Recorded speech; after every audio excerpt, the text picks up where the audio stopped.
श्री कृष्णा, जय श्री राधे। आज हम आपको सुनाने जा रहे हैं कार्तिक महात्म का 9वां अध्याय और 10वां अध्याय भी।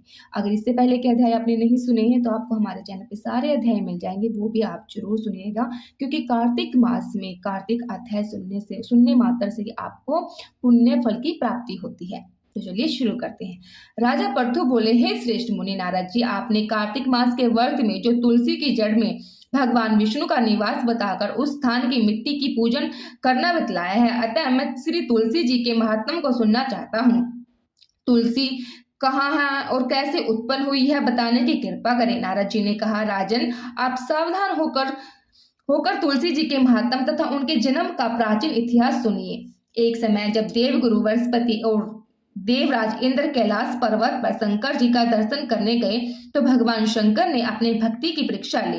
उन्हें जटाधारी दिगंबर ने उनके मार्ग में अवरोध डाले। यद्यपि वे तेजस्वी, शांत, लंबी भुजा और चौड़ी छाती वाले गौर वर्ण अपने विशाल नेत्रों से युक्त तथा सिर पर जटाधारी वैसे ही बैठे थे, तथापि उन्हें भगवान शंकर को न पहचान कर इंद्र ने उनका नाम, धाम आदि परिचय पूछा और कहा, शंकर जी आपने स्थान पर है और यह कहीं गए हैं। इसी पर उस तपस्वी ने कुछ नहीं कहा, परंतु त्रिलोकी के नाथ के ईश्वर से गर्वित होकर इंद्र कब तक चुप रहते। उन्होंने क्रोध कर तपस्वी से घुड़कर कहा, अरे मैं पूछता हूँ, तू उत्तर क्यों नहीं देता?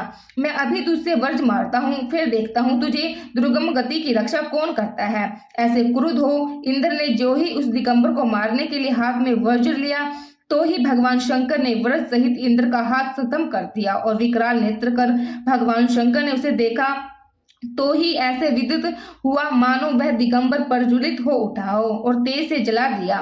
बुझास्तंभ होने से इंद्र के क्रोध और दुख का अंत ना रहा, परंतु जो ही बृहस्पति जी ने उस पुरुष को प्रज्वलित देखा तो ही अपनी बुद्धि से उसे शंकर भगवान का जानकर प्रणाम किया, दंडवत कर बहुत सी स्तुति भी की। फिर इंद्र ने भी भगवान शंकर से कहा, हे दीनानाथ, हे महादेव, अपना क्रोध रोक कर इंद्र की प्रार्थना अपराध को क्षमा कीजिए। बृहस्पति के युम वचन सुनकर महेश्वर गंभीर वाणी में बोले, मैं अपने नेत्र से निकले हुए क्रोध को कैसे रोकूं? तब बृहस्पति ने कहा, भगवान, भक्तों पर दया करनी चाहिए। आप अपने भक्त वत्सल नामक सार्थक कीजिए।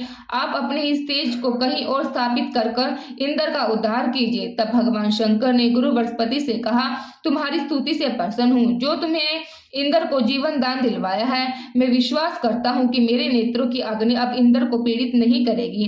बृहस्पति से ऐसा कहकर भगवान शंकर ने अपने माथे से निकले हुए अग्नि में तेज को अपने हाथ में लेकर अक्षर सागर में डाल दिया। फिर लीलाधारी भगवान अंतर्ध्यान हो गए। इस प्रकार जिनको जानने की इच्छा थी उसे जानकर इंद्र और बृहस्पति अपने स्थान को चले गए। 10वां अध्याय। राजा पृथु ने कहा, हे देव ऋषि, आपको नमस्कार है। कृपा करके यह कहिए कि जिस समय भगवान शंकर ने अपने माथे का वह तेज अक्षर सागर में डाल दिया तो उस समय क्या हुआ? नारद जी ने कहा, हे राजन, जब भगवान शंकर ने अपना वह तेज अक्षर सागर में डाल दिया तो उसी समय वे शीघ्र ही बालक होकर गंगा सागर के संगम पर बैठकर संसार को भय देने वाला रुदन करने लगा। इस रुदन से समस्त संसार व्याकुल हो उठा। लोकपालों के मन में भी व्याकुलता हुई, चराचर जलमय हो गया।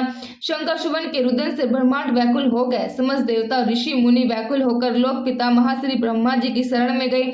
सबने मिलकर श्री ब्रह्मा जी को प्रणाम किया और स्तुति की। फिर कहा कि हे पितामह, यह तो बड़ा भयंकर समय उपस्थित हुआ है।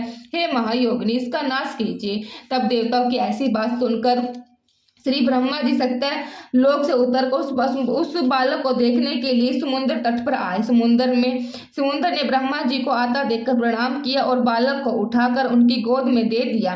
तब विस्मित होकर श्री ब्रह्मा जी ने पूछा, हे सागर, तुम शीघ्र कहो कि यह बालक किसका है? समुद्र ने विस्मय शब्दों में कहा, प्रभु, यह तो मैं नहीं जानता, किंतु मुझे इतना अवश्य ज्ञात है कि गंगा सागर के संगम पर प्रकट हुआ है। हे जगत गुरु, आप इस बालक का जाति, क्रम आदि संस्कार कीजिए, इसका जातक फल बताइए। नारद जी कहते हैं, इधर तो सागर ब्रह्मा जी के गले में हाथ डालकर बार बार उनका आकर्षण कर रहे था। फिर तो उसने ब्रह्मा जी का गला इस जोर से पकड़ा से पीड़ित हो ब्रह्मा जी के नेत्रों से आंसू टपकने लगे। किसी प्रकार से ब्रह्मा जी ने अपने दोनों हाथों का जोर लगाकर अपना गला छुड़वाया और सागर से कहा, हे सागर, सुनो, मैं तुम्हारे पुत्र का जातक फल कहता हूँ। मेरे नेत्रों में जो ये जल निकला है, इसका कारण इसका नाम जलंधर होगा। ये उत्पन्न होने के साथ ही तरुण हो गया। इससे यह सब शास्त्रों के प्रागामी, महापराक्रमी, महावीर, जवान, महायोद्धा, रणमृदंग होगा। यह बालक सभी देवताओं का अधिपति और भगवान विष्णु को जीतने वाला होगा तथा यह कहीं पे भी नहीं हारेगा। एक भगवान शंकर को छोड़कर यह सबसे अवैध होगा। जहां से उत्पन्न हुआ है फिर वही जाएगा। इसकी स्त्री बड़ी पतिव्रता, सौभाग्यशाली, सुरक्षित, सुंदरी और परम मनोहरणी, मस्तभाषिणी और शीलवान होगी। नारद जी कहते हैं, हे राजन, सागर से ऐसा कहकर ब्रह्मा जी ने शुक्राचार्य को बुलाकर उनके हाथों से बालक का राज्य अभिषेक कराया और अब अंतर्ध्यान हो गए। फिर तो बालक को देखकर सागर बड़े ही प्रसन्न हुए और घर आ गए। कितने ही उपाय से उसका पालन करके उसको पुष्ट किया। फिर कालनेम नामक असुरों को बुलाकर उसका बिंद्र नामक की कन्या से सुवेधा विवाह करवा दिया। उस विवाह में बड़ा उत्सव हुआ। श्री शुक्राचार्य के प्रभाव से स्त्री सहित जलंधर दैत्यों पर राज करने लगा।